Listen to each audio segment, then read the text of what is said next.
অবরোধের দ্বিতীয় দিনেও রেলপথে নাশকতা, গাড়িতে আগুন, ভাঙচুর, বোমাবাজি। ঢাকা, সাতক্ষীরা, সিরাজগঞ্জে নিহত ৩।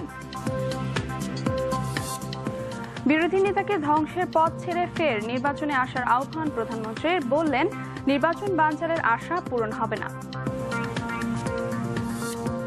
তাফসিল ঘোষণার সঙ্গে সংলাপের সম্পর্ক নেই মন্তব্য তথ্যমন্ত্রীর। আশরাফ ফখরুলের চিঠি নিয়ে এবার মিডিয়াকে দুষলেন রিজভী। এবং টানা অবরোধের প্রভাব নিত্যপণ্যের বাজারে, ভরা মৌসুমী ও দ্বিগুণ সবজির দাম, ক্ষুব্ধ ক্রেতা বিক্রেতা।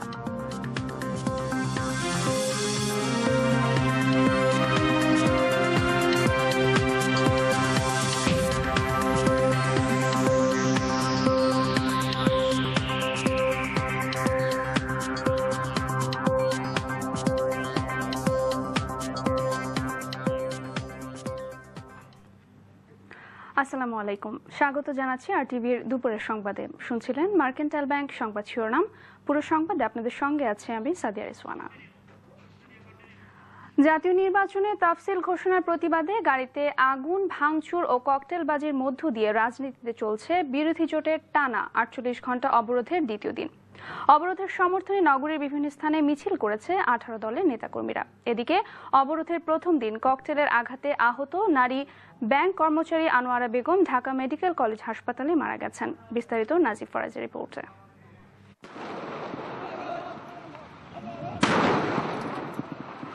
অবরোধের দ্বিতীয় দিনে বনশ্রীতে যুবদল কর্মীরা পরপর কয়েকটি ককটেল ফাটালে ওই এলাকায় আতঙ্ক ছড়িয়ে পড়ে। আতঙ্ক ছড়াতে বাড্ডায় স্বেচ্ছাসেবক দলের কর্মীরাও ককটেল ফাটায়।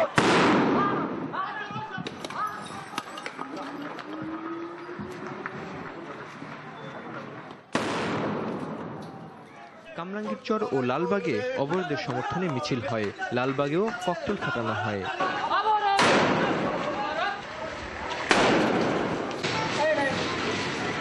আদাবরে ছাত্রদল কর্মীরা রাস্তা অবরোধ ও মিছিল করে, সেখানেও ককটেল ফাটানো হয়। অবরোধের সমর্থনে শাহজাহানপুরে মিছিল করে জামায়াতের কর্মীরা। এছাড়া তেজগাঁও, খিলগাঁও ও সূত্রাপুরে অবরোধের সমর্থনে মিছিল হয়। বিমানবন্দর এলাকায় হজ ক্যাম্পের সামনে 3টি প্রাইভেট কার পুড়িয়ে দেয়া হয়। এছাড়া নিউ মার্কেট এলাকায় অবরোধকারীরা বাস লক্ষ্য করে ইটপাটকেল ছোড়ে। অবরোধের কারণে রাজধানীতে কম যানবাহন চলাচল করলেও ছেড়ে যাচ্ছে না দূরপাল্লার বাস। কমলাপুর থেকে কয়েকটি ট্রেন ছেড়ে গেলেও জয়পুরহাটে রেললাইন উপড়ে ফেলায় ঢাকা রাজশাহী রুটে ট্রেন চলাচল বন্ধ রয়েছে। এদিকে সদরঘাট ছেড়ে যাচ্ছে না দক্ষিণাঞ্চলের লঞ্চ। এছাড়া দক্ষিণাঞ্চল থেকে কোনো লঞ্চও ঢাকায় আসেনি। বরাবরের মতো নয়াপল্টনে বিএনপির কেন্দ্রীয় কার্যালয়ে ঘিরে রয়েছে বিপুল সংখ্যক আইন শৃঙ্খলা রক্ষা বাহিনী। দলের যুগ্ম মহাসচিব রুহুল কবির রিজভী কার্যালয়ে অবস্থান করলেও অন্য কোনো নেতাকর্মীকে কার্যালয়ের আশপাশে দেখা যায়নি। নগরীতে র্যাব, পুলিশের পাশাপাশি টহল দিচ্ছে বিজিবি। এদিকে অবরোধের প্রথম দিনে খিলগাঁওয়ে ককটেলের আঘাতে আহত ব্যাংক কর্মচারী আনোয়ারা বেগম ঢাকা মেডিকেল কলেজ হাসপাতালে চিকিৎসাধীন অবস্থায় মারা গেছে। নাজিব ফরাজি, RTV, ঢাকা। এদিকে রাজধানীর বাইরে আজও রেলপথে নাশকতার ঘটনা ঘটেছে। এছাড়া গাড়ি ভাঙচুর, আগুন, বোমাবাজি ও পুলিশের সঙ্গে দফায় দফায় সংঘর্ষের ঘটনাও ঘটেছে। পুলিশ অবরোধকারীদের সংঘর্ষে রাজশাহী সিটি মেয়র ও পুলিশ সহ আহত হয়েছে শতাধিক। সিরাজগঞ্জে বেলকুচিতে সংঘর্ষে মারা গেছে এক জামাত কর্মী। প্রতিনিধিদের তথ্যচিত্রে রিপোর্ট করছেন রাসেল আহমেদ। খুলনা নগরীর হাজী মহসিন রোড ও পিটিআই মোড়ে পুলিশের সঙ্গে বিএনপি নেতা কর্মীদের সংঘর্ষ হয়। এতে পুলিশও আহত হয় 12 জন। পরিস্থিতি নিয়ন্ত্রণে 4 শতাধিক রাউন্ড রাবার বুলেট ও টিয়ার শেল ছোড়ে পুলিশ। চট্টগ্রামের আলমাস মোড়ে রাস্তা অবরোধ করলে পুলিশ ধাওয়া দেয়। এ সময় পুলিশকে লক্ষ্য করে 4টি ককটেল নিক্ষেপ করে পিকেটাররা। কর্নেলহাট ও সীতাকুণ্ডে পুলিশ অবরোধকারী সংঘর্ষে আহত হয় 40 জন। নারায়ণগঞ্জের মেঘনা টোল প্লাজায় ঢাকা চট্টগ্রাম মহাসড়ক অবরোধ করে বিক্ষোভ করলে পুলিশ বিএনপি সংঘর্ষ বাধে। আহত হয় 20 জন। রাবার বুলেট ও টিয়ার শেল ছুড়লে পরিস্থিতি নিয়ন্ত্রণে আসে। সাবার বাজার বাস স্ট্যান্ডে পুলিশ বিএনপি সংঘর্ষে 20 জন। বরিশাল নগরীর কাশীপুর এলাকায় সংঘর্ষে আহত হয় 15 জন।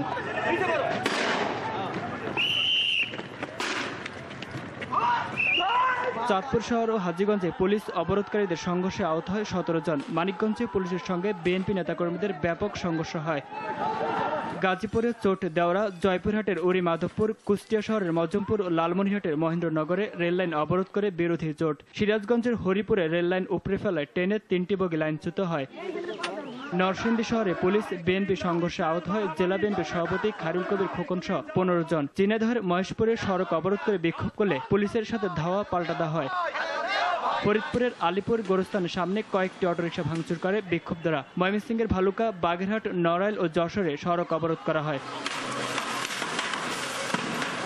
রাজশাহী কলেজের সামনে বিরোধী জোটের মিছিলে বাধা দিলে পুলিশের সঙ্গে সংঘর্ষ বাধে। এতে রাজশাহী সিটি মেয়র মোসাদ্দেক হোসেন ও 4 পুলিশও আহত হয় অর্ধশত।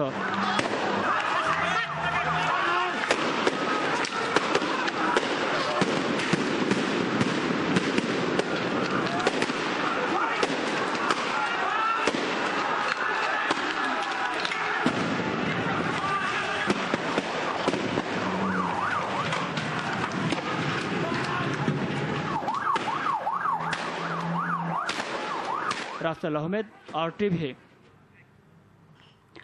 আসামি ধরতে গিয়ে সাতক্ষীরার আগরদাড়িতে পুলিশ, র্যাব ও বিজিবির সঙ্গে সংঘর্ষে শামসুর রহমান নামের এক জামাত কর্মী নিহত হয়েছে। গেল রাতে পুলিশ, র্যাব ও বিজিবির সদস্যরা আসামি ধরতে গেলে জামাত শিবির কর্মীরা মাইকিং করে স্থানীয়দের জড়ো করে। পরে যৌথ বাহিনীর সদস্যদের 4 দিক থেকে ঘিরে ফেলে তাদের উপর ককটেল, ইটপাটকেল ছুড়তে থাকে। র্যাব, পুলিশ টিয়ারশেল ও রাবার বুলেট ছুড়ে পরিস্থিতি নিয়ন্ত্রণে আনে। জামাত কর্মী নিহতের প্রতিবাদে বৃহস্পতিবার জেলায় আধাবেলা হরতাল ডেকেছে সংগঠনটি।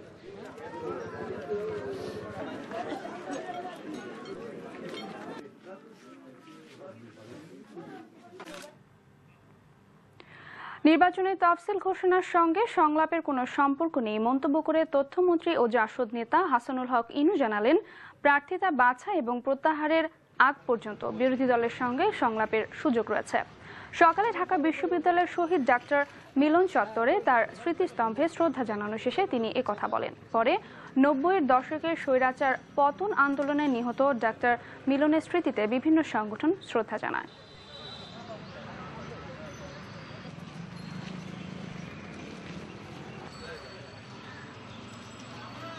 নির্বাচনের তফসিলের সঙ্গে সংলাপের কোনো আলাদা কোনো সম্পর্ক নেই। সংলাপের সম্ভাবনা বর্তমানেও আছে। প্রার্থী বাছাই এবং প্রার্থী প্রত্যাহার পর্যন্ত এই সুযোগ রয়েছে। সামরিক স্বৈরাচারের পতন ঘটেছে, সুতরাং সামরিক স্বৈরাচার বা সেই সরকারের সঙ্গে কোনো সম্পর্ক 14 দলের নেই। জাতীয় পার্টির নেতা পরাজিত স্বৈরাচার হোসেন মোহাম্মদ এরশাদ সাহেব গত 23 বছর ধরে বর্তমানে সাংবিধানিক ধারা, রাজনৈতিক ধারা এবং গণতান্ত্রিক ধারা স্বীকার করে নিয়েছেন এবং সেই স্বীকৃতির মধ্য দিয়ে উনি গণতান্ত্রিক রাজনীতিতেও অংশগ্রহণ করছেন। আগের চিঠির অগ্রগতি বিষয়ে জানতে চেয়ে আওয়ামী লীগের সাধারণ সম্পাদক সৈয়দ আশরাফুল ইসলামকে ফের চিঠি দিয়েছেন বিএনপির ভারপ্রাপ্ত মহাসচিব মির্জা ফখরুল ইসলাম আলমগীর। এ খবর অস্বীকার করেছেন বিএনপির যুগ্ম মহাসচিব রুহুল কবির রিজভী। তার মতে, উদ্দেশ্যমূলকভাবে ভিত্তিহীন এই খবর গণমাধ্যমে প্রচার করা হয়েছে। বিএনপির ভারপ্রাপ্ত মহাসচিব মহোদয় নাকি চিঠি দিয়েছেন সংলাপের অগ্রগতি জানার জন্য, এবং এটি আমাকে কিছু গণমাধ্যমেও প্রশ্ন করেছেন। আমি তাদেরকে এটা জানিয়ে দিয়েছি যেটা ভিত্তিহীন, এটা অসত্য। তারপরেও আজকে কিছু সংবাদপত্রে এই মানে নিউজটি করা হয়েছে, এই সংবাদটি প্রকাশ করা হয়েছে। আমি বলবো যেটা অত্যন্ত দুঃখজনক। যুদ্ধাপরাধীদের মদদ ছেড়ে স্বতঃস্ফূর্তভাবে নির্বাচনে এসে জনগণের পাশে দাঁড়াতে বিরোধী দলীয় নেতা খালেদা জিয়ার প্রতি আহ্বান জানিয়েছেন প্রধানমন্ত্রী শেখ হাসিনা। আদালতের সিদ্ধান্তে জামাত নির্বাচনে অংশ নিতে না পারায় বিএনপির নির্বাচন বর্জন দুঃখজনক মন্তব্য করে শেখ হাসিনা বললেন, নির্বাচন বানচালের আশা কখনো পূরণ হবে না। ধানমন্ডিতে আওয়ামী লীগের সংসদীয় বোর্ডের বৈঠকে প্রধানমন্ত্রী বিরোধী নেতাকে ধ্বংসের পথ বাদ দিয়ে নির্বাচনের পথে আসার অনুরোধ জানান। আরও জানাচ্ছেন শরীফুদ্দিন লিমন। জাতীয় নির্বাচন এগিয়ে আসার সঙ্গে সরগরম হয়ে উঠছে আওয়ামী লীগের সব অফিস। অনেকদিন পর দলীয় প্রধান শেখ হাসিনা ধানমন্ডি কার্যালয়ে আসছেন। এখানে দলের সংসদীয় বোর্ডের সভায় প্রার্থী তালিকা চূড়ান্ত হবে এমন খবরে মনোনয়ন প্রত্যাশীরা ভিড় করেন কার্যালয়ের বাইরে। বৈঠকের শুরুতে আওয়ামী লীগ সভানেত্রী সূচনা বক্তব্যে হরতালের নামে বিএনপি জামায়াতের জ্বালাও পোড়াও রাজনীতির সমালোচনা করেন। কোর্ট থেকে নিষেধাজ্ঞা এসেছে, এখানে আমাদের কিন্তু কিছু করার নাই। আর জামাত নির্বাচন করতে পারবে না বলে আজকে বিএনপি নির্বাচন বর্জন করছে, এটাও খুব দুঃখজনক। যুদ্ধাপরাধীদের স্বার্থ রক্ষা করতে যে জনগণের স্বার্থকে বিসর্জন দেওয়া, জনগণের ভোটের অধিকার কেড়ে নেওয়া, এই যে চেষ্টাটা আজকে বিএনপি করে যাচ্ছে, এটা অত্যন্ত দুর্ভাগ্যজনক। শেখ হাসিনা বলেন, ভোট দেওয়া জনগণের সাংবিধানিক অধিকার, অথচ বিএনপি হরতাল দিয়ে নৈরাজ্য সৃষ্টি করে জনগণকে সে অধিকার থেকে বঞ্চিত করতে চায়। এখন ওনাদের ডাকে জনগণ যদি সাড়া না দেয়, কারণ জনগণ তো নির্বাচন চায়, জনগণ তো ভোট দিতে চায়, তাহলে তো ভোটটাই তাদের শক্তি, তারা তাদের মতো সরকার গঠন করতে চায়। জনগণের এই সাংবিধানিক অধিকারে বাধা দিতে চায় বিএনপি, এবং তাদের দোষ হচ্ছে জামাত। আজকে নির্বাচন যদি উনি বন্ধ করতে চান, তাহলে তার পরিণতি কি হবে? উনি কি আবার সেই 111-এর মতো কোনো কিছু আনতে চাচ্ছেন? তাতে কার লাভ হবে? কাজে আমি সবাইকে এটাই অনুরোধ করব যে এই নির্বাচনে আপনারা স্বতঃস্ফূর্তভাবে অংশগ্রহণ করেন। আর যারা ওই যুদ্ধাপরাধীদের বাঁচাতে চায় আর জামাতকে ইলেকশন করতে নিষিদ্ধ ঘোষণা করা হয়েছে বলে জামাতের প্রতি সহানুভূতি দেখিয়ে বিএনপির নেত্রী আজকে ইলেকশন করতে চান না, ওনাকে বরং বলবো যে এই জামাতের মদত দেওয়া ছেড়ে দিয়ে জনগণের পাশে দাঁড়াতে। হরতাল দিয়ে মানুষ পুড়িয়ে হত্যার দায় বেগম খালেদা জিয়ার উপর চাপান প্রধানমন্ত্রী। আমি বিরোধী দলের নেত্রীকে আবার অনুরোধ করব তার এই ধ্বংসাত্মক কার্যকলাপ বন্ধ করতে। উনি যে আশা করছেন সে আশা পূর্ণ হবে না। বাংলাদেশের মানুষ নির্বাচন চায়, মধ্যবিত্ত মানুষ, নিম্ন মধ্যবিত্ত মানুষ, তারা যে সমস্ত বাহনে চলাফেরা করে, অর্থাৎ রেল অথবা বাস, সেইগুলোর উপরে আক্রমণ বেশি, সিএনজি, সেইগুলোর উপরে আক্রমণ বেশি। এখন বাংলাদেশের জনগণ যদি ওই বিএনপির নেতাদের কার কটা দামি গাড়ি আছে, গাড়ির নাম্বারগুলি তালিকা নিয়ে তারাও যদি সেগুলি পোড়াতে শুরু করে আর প্রতিশোধ নিতে শুরু করে, তখন তাদের কেমন লাগবে? এটা কোন ধরনের আন্দোলন? মানুষ পুড়িয়ে কোন ধরনের আন্দোলন? এইভাবে মানুষকে রেল লাইনের ফিস প্লেট তুলে অ্যাক্সিডেন্ট করে মানুষ হত্যা করার ষড়যন্ত্র। এই হত্যার দায় দায়িত্ব তো বিএনপি নেত্রীকে নিতে হবে। এই হত্যার যে হুকুমের আসামি হিসেবে একসময় তিনি চিহ্নিত হবেন। সংসদীয় বৈঠকে আওয়ামী লীগের প্রার্থী তালিকা চূড়ান্তের পর দলীয় ফোরামে তা অনুমোদন শেষে মনোনীতদের চিঠি দিয়ে জানানো হবে। কোনো কোনো আসনে একাধিক ব্যক্তিকে চিঠি দেওয়া হতে পারে, সেক্ষেত্রে শেষ সময়ে যিনি ভালো কিছু দেখাতে পারবেন তাকেই মনোনয়ন দেওয়া হবে। শরীফ উদ্দিন লিমন, RTV, ঢাকা। রাজনৈতিক সংকট সমাধানে সুশীল সমাজ বা অন্য পক্ষ যদি উদ্যোগ নেয়, তাহলেও তা ফলপ্রসূ হবে না বলে মনে করেন আওয়ামী লীগ নেতা মাহবুবুল আলম হানিফ। আর কামরুল ইসলাম নাশকতা ঠেকাতে আইন শৃঙ্খলা বাহিনী প্রয়োজনে কঠোর অবস্থানে যাবে বলে হুঁশিয়ারি দিলেন। রাজধানীর বঙ্গবন্ধু এভিনিউ অবরোধ বিরোধী অবস্থানকালে তারা এসব কথা বলেন। সুরাইয়া মুন্নির রিপোর্ট। নির্বাচনের তফসিল ঘোষণার প্রতিবাদে 18 দলের ডাকা টানা 48 ঘণ্টা অবরোধ কর্মসূচির দ্বিতীয় দিনে রাজপথে সক্রিয় ছিল আওয়ামী লীগ ও তার সহযোগী সংগঠনের নেতাকর্মীরা। সকালে রাজধানীর বিভিন্ন পাড়া মহল্লা থেকে বের হওয়া খণ্ড খণ্ড মিছিল এসে জড়ো হয় বঙ্গবন্ধু এভিনিউ দলীয় কার্যালয়ের সামনে। বিরোধী দলকে ভোটে অংশ নেওয়ার আহ্বান জানিয়ে মাহবুবুল আলম হানিফ বলেন, সরকার জনগণের চাহিদা অনুযায়ী নির্বাচনের তারিখ ঘোষণা করেছে। কোনো বিষয়ে ভিন্ন মত থাকলে সরাসরি আলোচনায় আসার আহ্বান জানান তিনি। তাদের কাছে নির্বাচনটা মুখ্য নয়, তারা নির্বাচন করার ব্যাপারে আগ্রহী এরকম কোনো নমুনা দেখা যায় নাই। আমরা আশা করি যে এরপরে আর কোনো প্রাণহানি ঘটবে না, এবং আমরা বিরোধী দলকে অনুরোধ জানাবো, আপনাদের রাজনৈতিক যে কোনো কর্মসূচি, যে কোনো দাবি দেওয়া আলাপ আলোচনা বা শান্তিপূর্ণ কর্মসূচির মাধ্যমে সমাধান করতে পারেন। দেশের মধ্যে বিরাজমান সন্ত্রাস নাশকতা ঠেকাতে কঠোর আইন প্রয়োগের আবারও হুঁশিয়ারি দিলেন আওয়ামী নেতা কামরুল ইসলাম। যেই কাজগুলো তারা করছে তাতে করে তাদের জনপ্রিয়তা শূন্যের কোঠায় নেমে আসছে, মানুষ তাদের প্রতি ধিক্কার দিচ্ছে, তারা ক্রমান্বয়ে জনবিচ্ছিন্ন হয়ে পড়ছে। আইন শৃঙ্খলা রক্ষাকারী বাহিনী কঠোর থেকে কঠোরতম পথ অবলম্বন করবে, এবং সামনের কর্মসূচিতে আইন শৃঙ্খলা রক্ষাকারী বাহিনী কিন্তু কোনো অবস্থাতেই একেবারে ড্রাস্টিক অ্যাকশনে যাবে, জিরো টলারেন্সে যাবে, যেতে বাধ্য হচ্ছে তারা। এদিকে মিরপুরে মহানগর আওয়ামী যুবলীগ উত্তরের আয়োজনে বিরোধী দলের অবরোধ নৈরাজ্যের প্রতিবাদে মিছিল ও সমাবেশ করে যুবলীগ উত্তরের সভাপতি মইনুল ইসলাম খান নিখিলের সভাপতিত্বে। এ সময় আরও উপস্থিত ছিলেন SM জাহিদ সহ স্থানীয় নেতৃবৃন্দ। সুরাইয়া মুন্নি, RTV, ঢাকা। টানা 48 ঘন্টা অবরোধের প্রভাব পড়েছে নিত্যপণ্যের বাজারে। দ্বিগুণ বেড়েছে মৌসুমি সবজির দাম। এভাবে ঘন ঘন হরতাল অবরোধ চলতে থাকলে শীঘ্রই নিত্যপণ্যের বাজারে বড় ধরনের ধস নামার আতঙ্কে আছেন বিক্রেতারা। এমন অবস্থায় ক্ষুব্ধ ক্রেতারাও। রাজধানীর বাজার ঘুরে নাজমুল হাসান সাইমনের ছবিতে রিপোর্ট করেছেন নুসরাত জাহান সিনথি।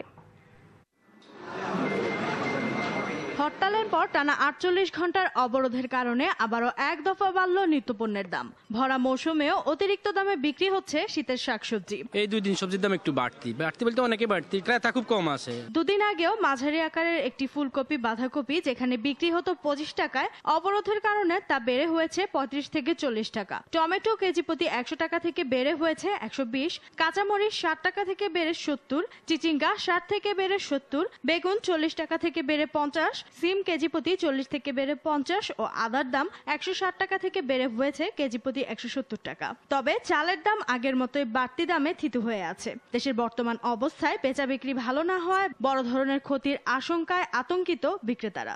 বাজারে কোনো বিক্রি নেই, যদি এইভাবে চলতে থাকে তো আমাদের ডেইলি লস হবে। খুব বেশি দরকার না হলে মাছ মাংসের বাজারমুখী হচ্ছেন না ক্রেতারা। আগের চাইতে কিছুটা কমতে ছিল, এই অবরোধে আবার বাড়তেছে। এটা খুব বিরক্তকর। মানুষ আসতে পারে না এই গ্যাঞ্জামের জন্য, বেচাকিনির অবস্থা অনেক খারাপ। ঘন ঘন হরতাল অবরোধের কারণে জিনিসপত্রের দাম দফায় দফায় বাড়ায় অতিষ্ঠ ক্রেতারাও। হরতাল তো হইলো আছে 2 দল ক্ষমতায় যাওয়ার জন্য, জনগণের কথা তো কেউ চিন্তা করে না। সমাধান আছে, যদি ইচ্ছা করে তাইলে উপায় হয়। সাধারণ মানুষ ভুক্তভোগী হচ্ছে, এতে কোনো সন্দেহ নাই। এই সমস্যার জন্য বিশেষ করে বড় 2টা দলকে অবশ্যই এগিয়ে আসতে হবে। অন্তত জনগণের কথা ভেবে হলেও রাজনৈতিক সমস্যার সমাধানে দলগুলোকে আন্তরিক হওয়ার আহ্বান জানালেন ক্রেতা বিক্রেতারা। নুসরাত জাহান সিনথি, RTV, ঢাকা। এদিকে রাজনৈতিক অস্থিরতায় চরম বিপাকে নারায়ণগঞ্জের রূপগঞ্জ, সোনারগাঁও ও 2500-এর সবজি চাষি ও ক্ষুদ্র ব্যবসায়ীরা। বাজারে বাইরের পাইকাররা আসতে না পারায় চাষিরা লোকসানের মুখে পড়েছেন। নারায়ণগঞ্জ থেকে শাহাদাত হোসেন স্বপনের তথ্য ছবি নিয়ে রিপোর্ট করছেন জাফর সোহেল। সবজির জন্য খ্যাত নারায়ণগঞ্জের রূপগঞ্জ, সোনারগাঁও ও 2500 উপজেলার মাঠের পর মাঠ জুড়ে চাষ হয় শিম, কপি, লাউ, মূলা, বেগুন সহ নানা প্রজাতির সবজি। এসব সবজি কৃষকরা নিয়ে আসেন স্থানীয় বাজারগুলোতে। এখান থেকে বিভিন্ন পরিবহনে পাইকাররা নিয়ে যায় দেশের বিভিন্ন স্থানে। কিন্তু হরতাল অবরোধ সহ রাজনৈতিক অস্থিরতায় ক্ষতিগ্রস্ত হচ্ছেন কৃষকরা। পাইকাররা না আসায় উপযুক্ত দাম পাচ্ছেন না চাষিরা। লাউ বাড়তি গেছে, লাউ বেচতে পারি না হরতালের জন্য। আগে করলা চাষ করছি, এখন লাউর চাষ করছি। সময় মতন ডেলিভারি না দেওয়ার কারণে আমাদের অনেক লস হয়ে যায়। জমিতে কিছু ফসলাদি করি, দেখা গেল যে হরতাল থাকার কারণে বিভিন্ন সমস্যা, আমরা মাল ঠিক মতো বাজারজাত করতে পারি না। এখানে কাস্টমার নাই, আমাকে বিক্রি করতে পারি না। মাল পছন্দ ধরে, দোকান অনেক সময় বন্ধ রাখতে হয়, মাল আনতে পারি না, আমাদের অনেক লস হইতেছে। হরতাল অবরোধে কৃষকরা যেমন দাম কম পাচ্ছেন, তেমনি ভোক্তাদেরও সবজি কিনতে হচ্ছে বেশি দামে। পরিবহন ব্যবস্থা অচল হয়ে পড়ায় দাম বেশি বলে ক্ষোভ জানালেন ক্রেতারা। হরতাল হলে আমরা জিনিসপত্রের দাম অনেক বেড়ে যায়, আমরা কিছু বাজার করতে পারি না। 30 টাকার যে লাউ কিনি সে লাউ হয়ে যায় 60 টাকা। বাজারে মাছ 200 টাকা কেজির মাছ হয়ে যায় 300 টাকা। হরতাল কারণে জিনিসপত্রের দাম অনেক বেশি থাকে। আমাদের মতন সাধারণ মানুষ নিয়ে সরকারি দল আর বিরোধী দল খেলা না করলে ভালো হয়। সাধারণ মানুষকে এভাবে কষ্ট না দিয়ে বড় 2 দল রাজনৈতিক সমস্যার সমাধান করে সুষ্ঠু পরিবেশ ফিরিয়ে আনবে, এমনটাই আশা সবার। জাফর সোহেল, RTV। দুপুরের সংবাদ দেখছেন RTVতে। আপনাদের সঙ্গে আছে আমি সাদিয়া রেজওয়ানা। কুমিল্লা ও গাজীপুরে সড়ক দুর্ঘটনায় 5 জন মারা গেছেন। গেল রাত 2টার দিকে ঢাকা চট্টগ্রাম মহাসড়কের কুমিল্লার চান্দিনার মাধাইয়ায় পিকআপ ভ্যান ও ট্রাক লরির সংঘর্ষে পিকআপ চালক সহ 3 জন মারা যান। ভোরে গাজীপুরের রাজেন্দ্রপুরে বাসের ধাক্কায় মোটরসাইকেল আরোহী নেসলে কোম্পানির 2 কর্মকর্তা মারা গেছেন। অন্যদিকে সড়ক দুর্ঘটনায় লক্ষ্মীপুরের আলিয়া মাদ্রাসা এলাকায় RTVর জেলা প্রতিনিধি তৌহিদুর রহমান আহত হয়েছেন।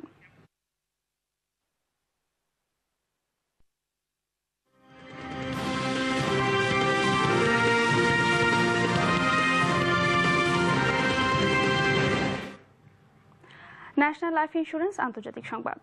থাইল্যান্ডের রাজধানী ব্যাংককে জরুরি অবস্থা উপেক্ষা করে বিক্ষোভ করেছে হাজার হাজার মানুষ। প্রধানমন্ত্রী ইংলাক সিনাউত্রার পদত্যাগ দাবিতে বিক্ষোভকারীরা মধ্যরাতেও স্বরাষ্ট্র ও অর্থ মন্ত্রণালয় ঘেরাও করে রাখে। এদিকে বিরোধী নেতা সুতেফ থোকসোবানের গ্রেফতারি পরোয়ানা জারির পর বিক্ষোভকারীদের সঙ্গে পুলিশের সংঘর্ষের আশঙ্কা করা হচ্ছে। সরকার পতনের দাবিতে দীর্ঘদিন ধরে বিক্ষোভ করে আসছে দেশটির বিরোধী দলগুলো। এবার একটি বিতর্কিত দায়মুক্তি বিল পাশের উদ্যোগ নিলে নতুন করে আন্দোলন শুরু হয়।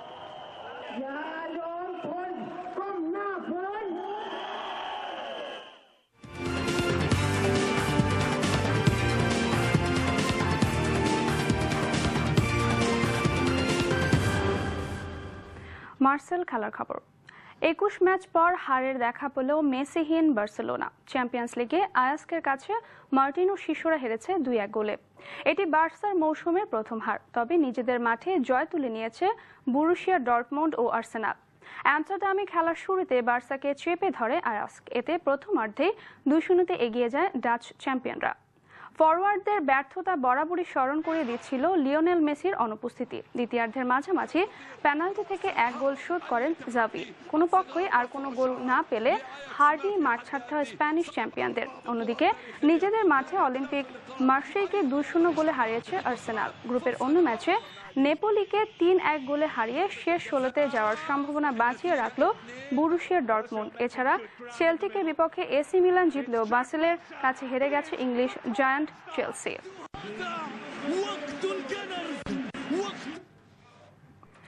সংবাদ শেষ করব বিশ্বের প্রথম মুদ্রিত বইয়ের নিলামের খবর দিয়ে। যুক্তরাষ্ট্রে হয়ে গেল বিশ্বের প্রথম মুদ্রিত বইয়ের নিলাম। $14 মিলিয়ন বিক্রি হয়ে বিশ্ব রেকর্ড সৃষ্টি করল 1640 সালের দি বেসাম বুক বইটি। যদিও ধারণা করা হয়েছিল এর মূল্য হবে 15 থেকে 30 মিলিয়ন মার্কিন ডলার। জানাচ্ছেন ইমরুল হাসান। ধারণা করা হয় ছোট্ট এই বইটি বিশ্বের প্রথম মুদ্রণ আকারের বই। যুক্তরাষ্ট্রের ম্যানহাটনে নিলামের আগে দ্য বেসাম বইটি 15 থেকে 30 মিলিয়ন মার্কিন ডলারে বিক্রির প্রত্যাশা ছিল। টেলিফোনে আমেরিকার মানবহিতৈষী এক ধনাঢ্য ব্যবসায়ী ডেভিড রুবেনস্টেন এই বইটি কিনে নেন। $6 মিলিয়ন শুরু হওয়া দ্য স্যাম বইটি বোস্টনের একটি পুরাতন চার্চে রক্ষিত দুটোর মধ্যে একটি। এর আগে রেকর্ড দামে বিক্রি হওয়া অন্য বইটি ছিল জন জেমসের বার্ডস অফ আমেরিকা। 2010 সালে এই বইটি বিক্রি হয়েছিল $11.5 মিলিয়ন মার্কিন ডলারে। বাদামি রঙের পাতা আর সোনালী প্রান্তের বইটি শুরুতে একটি কাঁচ দিয়ে ঘেরা জায়গায় রাখা হয়। নিলামে অংশ নেওয়ার জন্য প্রত্যেকেই মাত্র 5 মিনিট করে সময় পান। বইটির অংশীদার হওয়ার পর ডেভিড উল্লাস প্রকাশ করে বলেন তিনি এটিকে আমেরিকার লাইব্রেরিগুলোতে ধার দিবেন যেন সবাই বইটি সম্পর্কে জানতে পারেন। দ্য বেসাম বইটি গেল 100 বছরের মধ্যে 11টি দুর্লভ বইয়ের একটি। ইমরুল হাসান, RTV।